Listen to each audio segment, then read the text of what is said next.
Hi everybody, here are the notes for section 5.4. Section 5.4 is about complex fractions. It is one of those sections that as long as you focus on the logical process here, okay, it's not so bad. It looks terrifying. I promise it is not as scary as it seems though. So this is all about process. All of algebra, honestly, is all about process. So this is about stopping your panic, okay? Because sometimes when we see things visually, we go, oh no, I can't figure that out. Stop the panic and go, okay, here's the first step. Here's the second. That's how we're going to work through this. You can do this. Okay, don't let this freak you out. There are two ways to solve complex fractions. I'm going to show you both in here, but to be quite honest, pick one and be great at it. It doesn't matter to me which way you use. There are times where one is more useful than the other. So is it helpful to know how to do both? Sure. But if that is too much for you, that's fine. Pick the one that makes most sense to you and live with it. That's fine. I'm totally okay with that.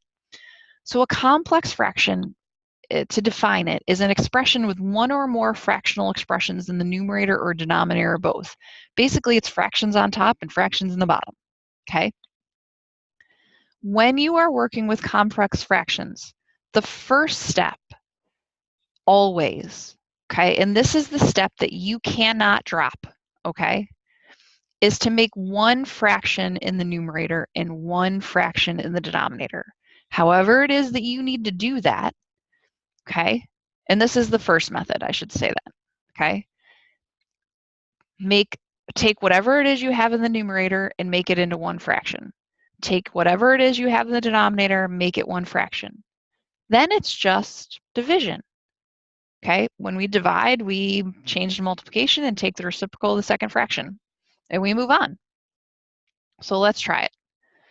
So remember, a fraction at 3 over 4, all that means is 3 divided by 4. That's the idea here. So all I need to do to simplify this one is think about it like division. It's one fraction on the top, one fraction on the bottom. I'm going to rewrite this. I have 5x squared over y divided by 10x over y squared. Well, now it's not so horrendous. Now I'm going to change it to multiplication and take the reciprocal. 5x squared over y times y squared over 10x. When you rewrite, the top fraction always goes first. So the numerator divided by the denominator, 3 divided by 4. Now we can simplify some stuff. Hooray. Y cancels, this becomes a y. 5 and 10, that becomes a 1, that becomes a 2. The x's cancel, that becomes an x. So now multiply straight across. On the top I have x, y. On the bottom I have 2. We did not die from that. We are all still intact, right? All right, try it again. You try this one.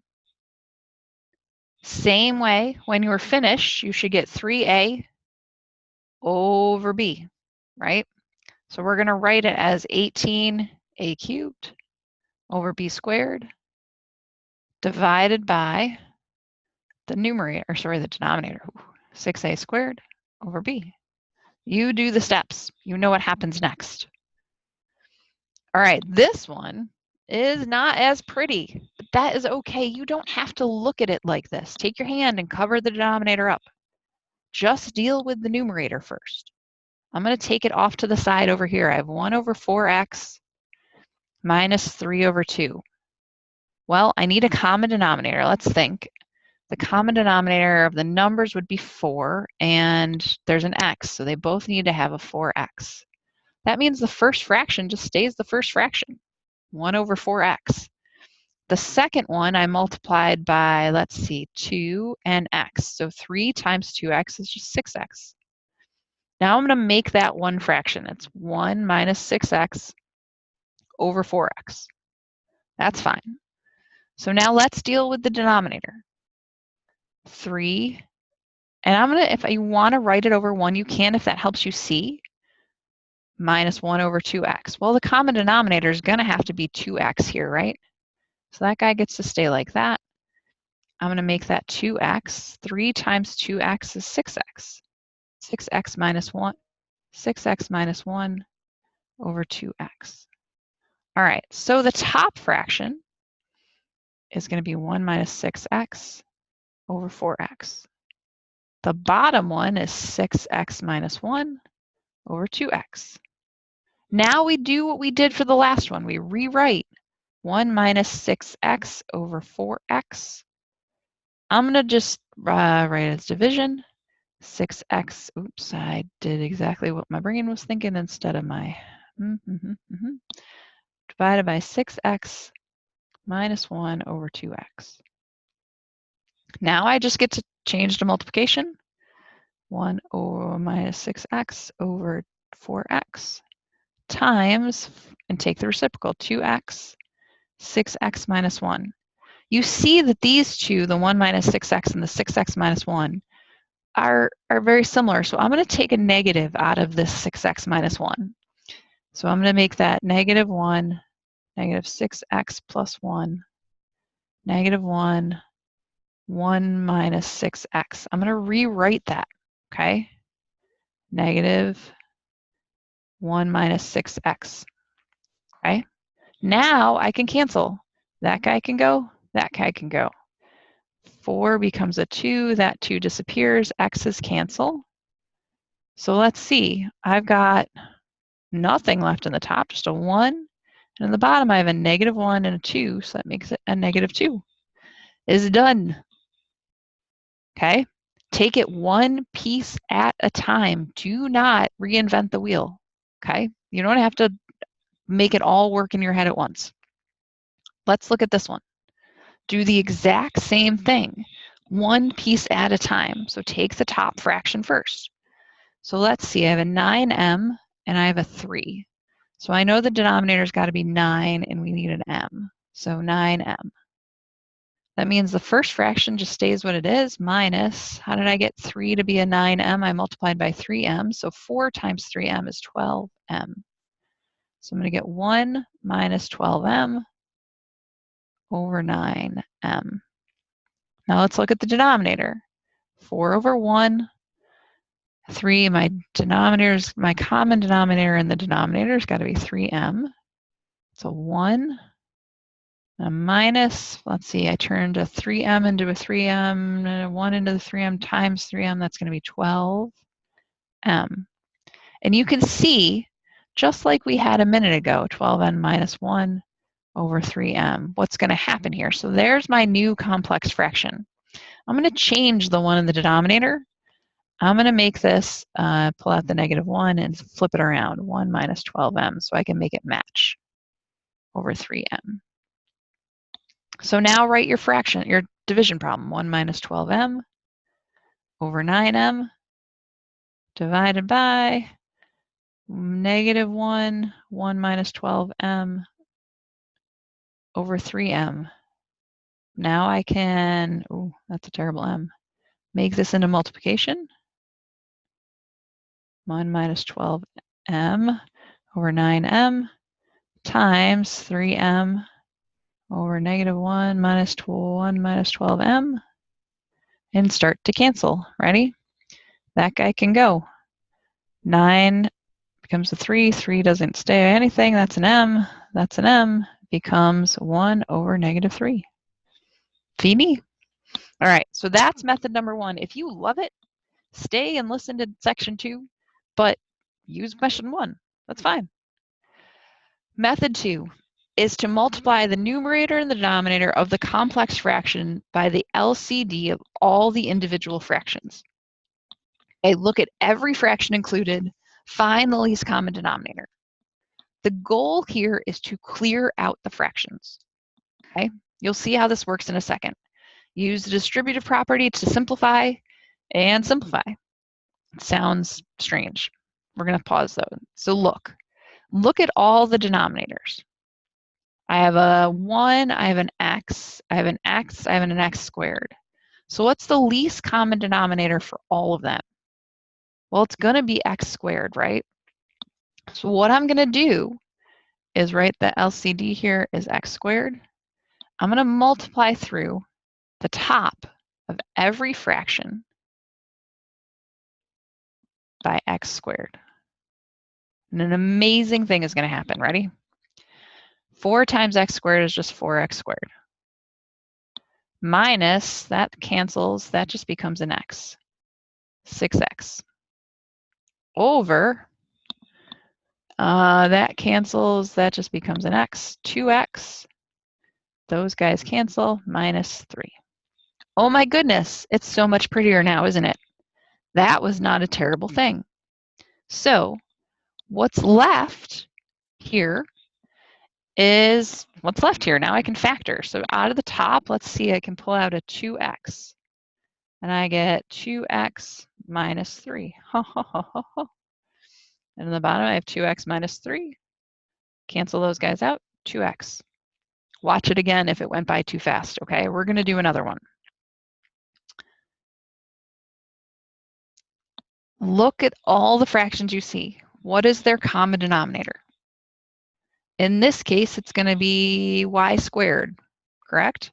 And here's the thing. When we multiply through everything by y squared, everything gets multiplied, even the stuff that's not written as a fraction, okay? So if the LCD is y squared, I'm going to multiply every single part by y squared.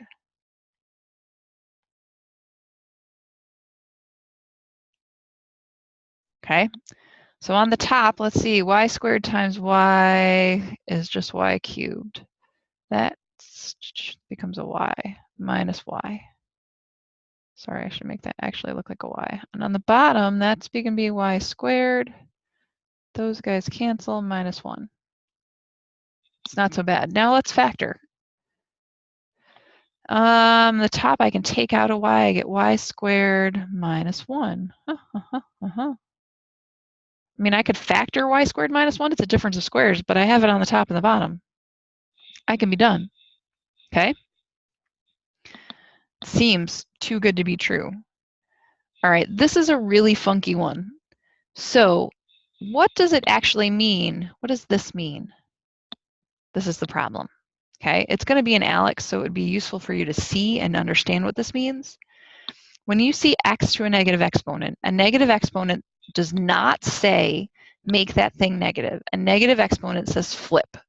So we are going to flip this into the bottom of a fraction, or into the opposite position of a fraction. So really, this is just a shorthand way to write a complex fraction. So that's what we're going to do. We're going to rewrite this. Okay, so I'm going to rewrite it. This is 1 over x minus 1 over x squared. That's the top. Plus 1 plus 2 over x. Okay, note that this negative 1 here and this one right here only apply to the x. Minus 3 over x squared. Now it looks like what we just did. So stop, look around. What is the common denominator? The LCD here is x squared. That's the most x's anywhere. So multiply everything, every numerator, by x squared. All of them, not just the ones that look like fractions. Every single one. Okay? That guy becomes just an x minus, those guys canceled, 1. All right, let's look at the bottom. That becomes x squared. That becomes 2x. That becomes minus 3. All right, can I factor the bottom? Well, multiply to negative 3, add to 2. Yes, it can. So that becomes x minus 1. X minus 1, x plus 3. Cancel the x minus 1s. That's going to become 1 over x plus 3. See? Okay. You can try this one on your own. Oh, we should rewrite it first, though, shouldn't we? So remember that the exponent only affects the thing it touches, okay, unless that thing is in parentheses. So in this case, the c goes into the denominator, the b stays in the numerator.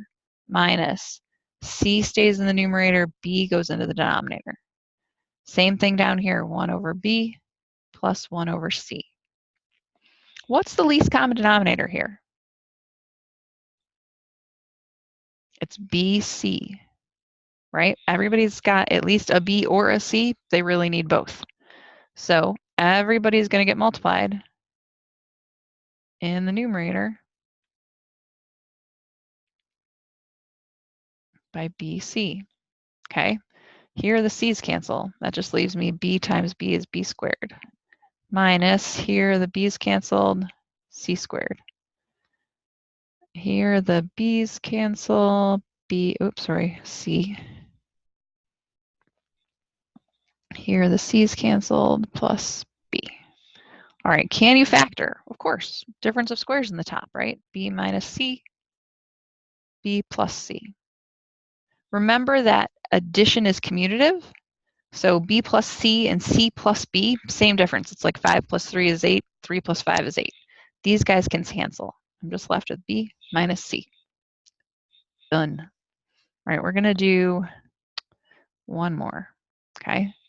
This one is a little tricky, but let's use the same idea, right? So what we have to do is factor any denominators we see first that need to be factored.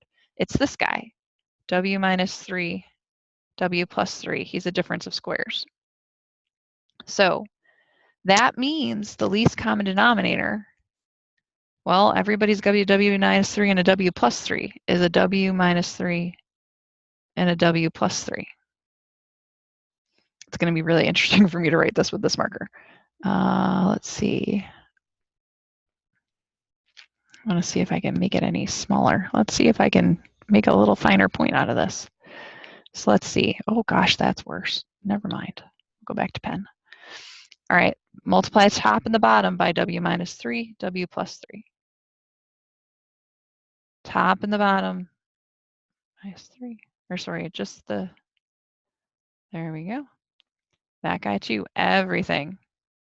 I'm sorry if you hear the beeping. I think it might just be me, but it's my email dinging. It's you guys asking questions. All right, so in this case, W plus 3 is canceled. I'm left with W minus 3 minus W minus 3, W plus 3. In the bottom, I have W minus 3, W plus 3 left for that 1. And then these guys totally cancel, plus 9. All right, so then let's combine some stuff. In the top, I got W, that becomes W minus 3 minus W minus 3. On the bottom, it's W squared minus 9 plus 9. Okay, so the W's cancel. I get minus 6. The 9's cancel. I get W squared. It's not as terrible as it looked, right?